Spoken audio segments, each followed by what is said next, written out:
There we go, we're live. So welcome to another TADSummit Revisited. This time we're going to be focusing on IoT First with Drew from Aeris. So I'm just going to get straight into the questions as always. This is a chance for a deeper Q&A on what was presented at TADSummit last year. So how do you differentiate Aeris given all the noise we see on IoT middleware, brokers, platforms being promoted at the moment, Drew?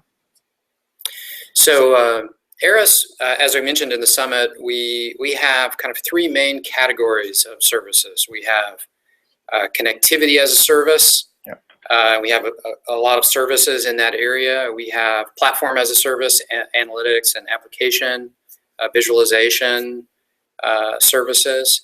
And we have telematics as a service. We also think about that, telematics as a service. So in all, there's around 25 different microservices. And where we see that we're winning so far is where customers are taking several of those services together. Whereas there might be others that have just a piece here or just a piece there. The fact that we have the combination, they work better together and they're more cost effective. And that's really where we're winning in the market right now. Gotcha. In delivering that complete solution, one-stop shop rather than the usual finger pointing. I'm getting my connectivity from one place, and then you're getting your pass from another. And when there's the problem, then people start finger pointing. That's exactly right. Perfect. Given the explosion we're seeing in lots and lots of generic IoT platforms popping up, when do you think we'll see the IoT crash? That's a great question. And I think, number one, we have to keep remembering, actually, in IoT adoption, we're still very early. Yeah. We're in the first or second inning, or whatever the equivalent is in cricket, maybe. But I do think that in the middleware area, it's true that even the middleware providers that have been out there for a while, a lot of them have not been making a ton of money in and of itself. So it really takes a combination of a few different capabilities to make a striking value proposition. Now, long term, we see that a lot of the middleware in IoT is going to be provided by the public clouds, and there are some opportunities for operators out there, certainly in different parts of the world, especially where there's data location requirements for particular countries. But we also see that there's room for vertical extensions to those generic platforms, and there's always room for kind of specialty capabilities above the generic platforms. Yeah, no, absolutely. And that's something that we've seen, before the whole IoT bubble in the whole telematics. There's lots of specialisms within there because of, it's a high value sector. Absolutely. Yeah. And I think the trade-off is providing the specialties, but not being a monolithic platform. That's it. Yeah. And that in your presentation, I think you showed very well how you're managing that sort of dichotomy. So moving on to question 3, is the bulk of your business over the mobile network, and what other networks do your solutions cover? So our connectivity offering is primarily focused on mobile. Gotcha. Although it's architected in a way, and we think beyond mobile as other connectivity mechanisms, and certainly managed connectivity emerge as important. We're going to be there. Cool. Beyond the connectivity layer, and we talk about the PaaS layer or the TaaS layer, everything works across any type of connectivity. Yeah. And we're seeing business in non-mobile areas. That said, our strongest value proposition is mobile connectivity with our platform as a service offerings and telematics offerings. Yep, that's clear. So then that leads on nicely on, what's your view on eSIM? Does it significantly alter the IoT business? We think that it does. I mean, we think that there can be a real shift in really the relationship between the enterprise and the mobile operator. And smart enterprises are going to make sure that they incorporate an eSIM and that the enterprise is in control of what goes on that eSIM, because it's certainly possible to have an eSIM and still have an operator be in control of it, and then you don't get the value. Exactly. So it's implementing in a way that gives then the operator the control over which network or networks it chooses to run over. Perfect. Correct. Cool. A question that keeps popping up, and actually we saw it being mentioned on when T-Mobile were presenting their results, T-Mobile US, on keeping their 2G network running for all the M2M devices. Can you trust telcos to keep 2G or 4G systems running in 10 years' time? I think the short answer there is no. Yeah. I can't predict the future, but I know it's most likely similar to the past. Yep. And again, smart enterprises are going to make sure that they have flexibility in their offering. It depends on how long their offering is going to be in the market. Yeah. But yeah, we have, of course, car companies. They're planning for 10 plus years, so Yes. there has to be a level of flexibility there. Yeah, no, absolutely. But I think that one of the things that you highlight with eSIM is giving the enterprise its control over the situation is very important. So then moving on to question 6, go-to-market in any emerging business is critical. Now, you highlighted in your presentation, supporting both direct sales partners, integrators. Currently in your business, what's the most productive channel? So so we're really lucky that we have all these different channels. And I'll say, though, that so far our direct channel has been the most successful. Yeah. I can see that starting to shift a little bit. I think we're getting a ton of momentum, actually providing our technologies to other mobile operators around the world. Gotcha. And that's really starting to take off. So I could see that kind of changing over the next few years.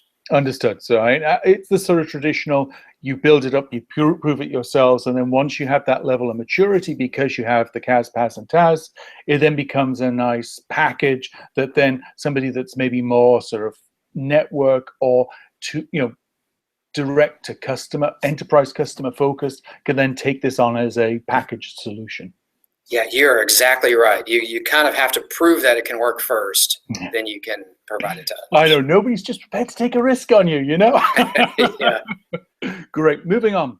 Your business, as you've already mentioned, is built on the 3 legs of sort of CAS, PAS, and TAS. That is the communications, the network, the connectivity, the apps, analytics, and then particular vertical offers. Can any of these stand alone as a business, or are all 3 required, do you think, going forward for a viable business? I think that out of those, the toughest is probably PAS standalone, unless you really have a tremendous amount of PAS offerings like the public clouds. Yeah.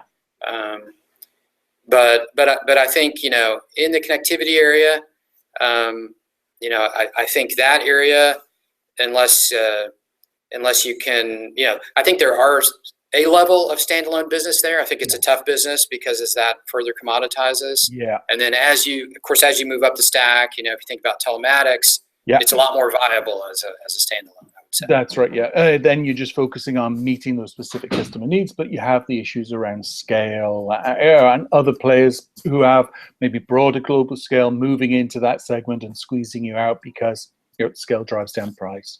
So that's a very good point. Then just general market question. What's your view on Cisco buying Jasper and Core buying wireless? Yeah, I think those are, first of all, they're very different kinds of purchases. Yeah. So one is a consolidation in the M2M MVNO space. Yeah. Kind of a more traditional tactical kind of purchase and consolidation. And the other, obviously, Cisco saw Jasper as strategic. Yeah. And, to really get at all of the Jasper enterprise customers. They saw that kind of as a channel in a way, or a way to get at those customers. So overall, I mean, I personally love to be in this business. We love to be in this business. It's an awesome space to be in. There's going to be a lot of vigorous kind of acquisitions that happen over the next few years. Oh yeah, I was seeing it. For example, I can't remember the company that bought the French IoT healthcare provider. Nokia.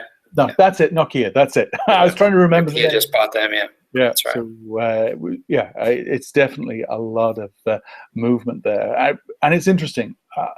The ones that are generating significant revenue have come out of the more traditional telematics M2M space and are expanding out into the broader sort of consumerization, rather than the consumerization side moving in, because it's all about the revenue and the limit. Yeah.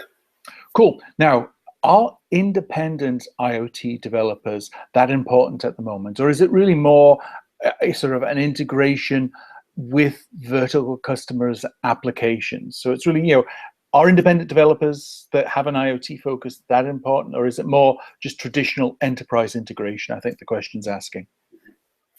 I really think that both are important. I mean, I think there's, we're in the Valley. I think there's tons of room for developers to come up and disrupt traditional players.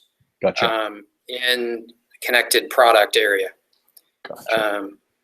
But then also, I do agree that there's a huge opportunity and a huge need to leverage the connected devices in a greater way by connecting the ecosystem to the data that's being generated and to the capabilities that are offered by the IoT devices. Yeah, because it's always been traditionally one of the biggest headaches is integrating the telematics products into the existing enterprise backend systems, so that you're no longer screen scraping or sort of doing batch processing, but it's trying to generate those sort of real-time insights for businesses. Now, in your presentation, you highlighted Nest. Now, as we know, Nest has been having a sort of few problems there. So, I guess the question is, on the consumer IoT side, are we seeing sort of the hype sort of getting sort of pulled back? Lots of claims are being made around smart, but like the thermostat, turning it down by 2 degrees Fahrenheit versus having a smart thermostat. Are we going to see in the consumer side sort of not a brick wall, but shall we say reality hitting after the past, I guess, 2 to 3 years of rather expensive acquisitions and a lot of hype? I really think that we're just at the beginning. Gotcha. Of this migration to IoT. This is going to be a long-term migration. Yeah. I think you've got some early examples of kind of winning formulas. Again, I love Nest because it reimagined the thermostat. Mm-hmm. But I think it's very possible that we could be hitting a limit of people who are willing to pay so much of a premium over a non-connected device. So, and that's part of the reason why total cost and margin stacking and all that matters so much in the Internet of Things, because there's always value, but you have to figure out whether the return on investment is actually there. That's a very good point in terms of margin stacking, because again, that drives towards your business model in terms of integrating the layers together, so then it's a single margin rather than multiple margins appearing throughout. So that's actually a point that I've not fully appreciated till you mentioned that. So that's a good one. Now, you gave a great case study on the sleep apnea device. Now, was that Wi-Fi or mobile connected? That is mobile connected. And the reason is, you plug it in, it just works. And I always think, and we talk about that here a lot, that if mobile were free, everything would be mobile connected because it just works. Yep, absolutely. You don't need to deal with all the passwords and getting connected through the Wi-Fi, and then Wi-Fi changing, and quite a lot of times there's multiple Wi-Fis within the home, and there's just so many hiccups along the way. So you presented quite a compelling practical case for IoT within the automotive industry. I've seen. I think that was a very great case. What do you see as being some of the top automotive applications for IoT?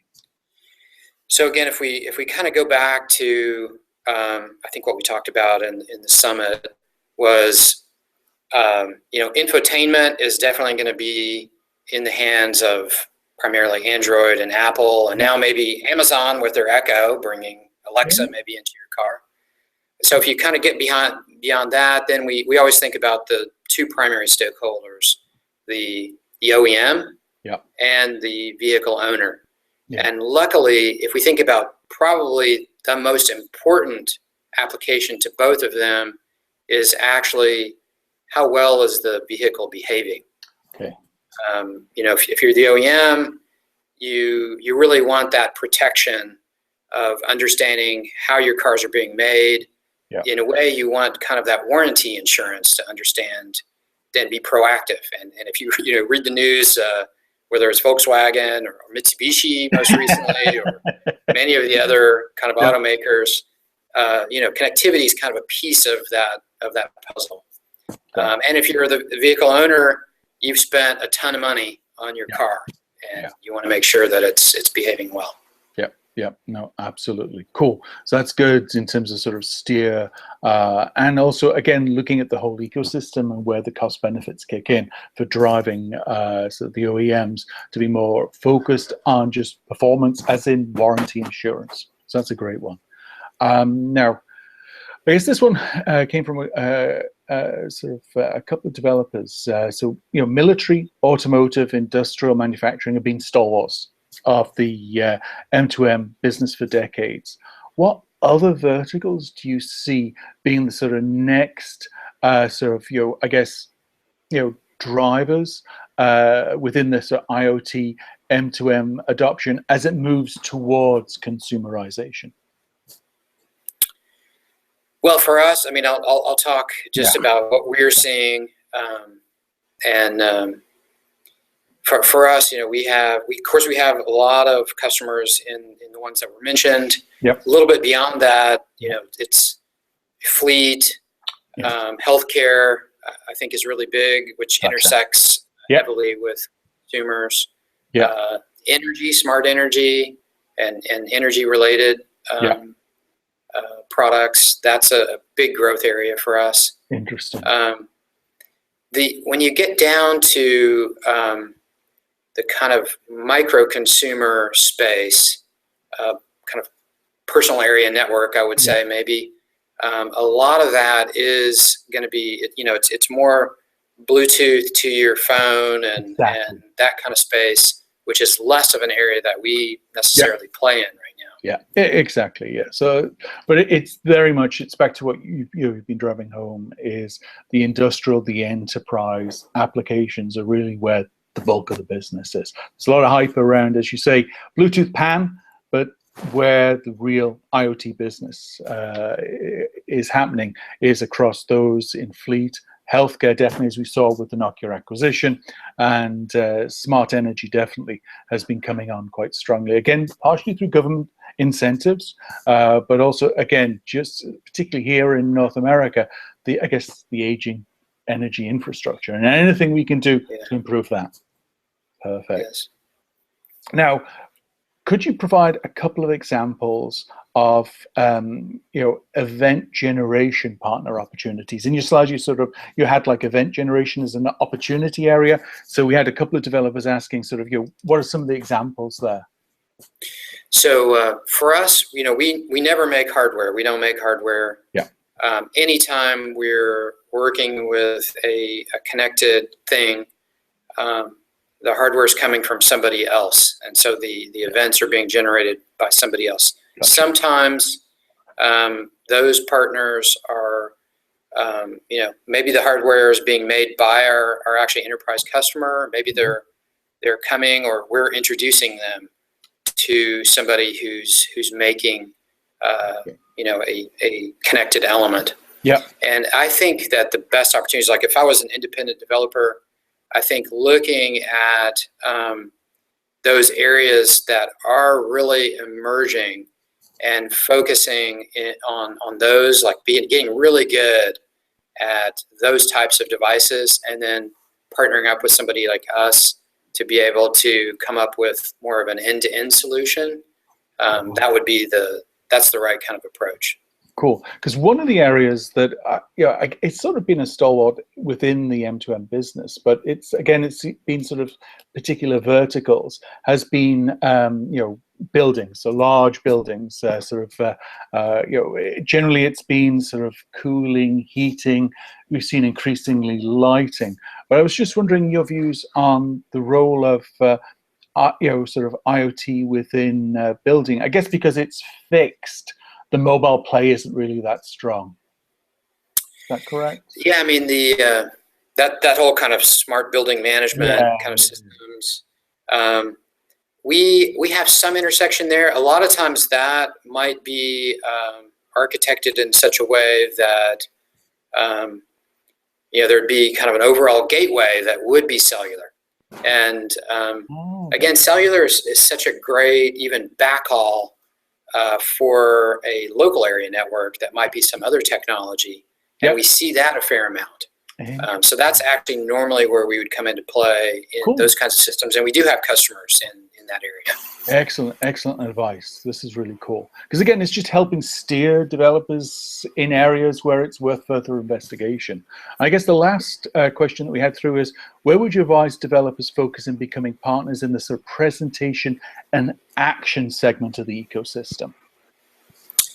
So I'll say one thing that's interesting in this area is since the summit, and a lot of the summit talk was focused on this whole kind of reimagining the user experience and all that, like as part of IoT 2.0. Yeah.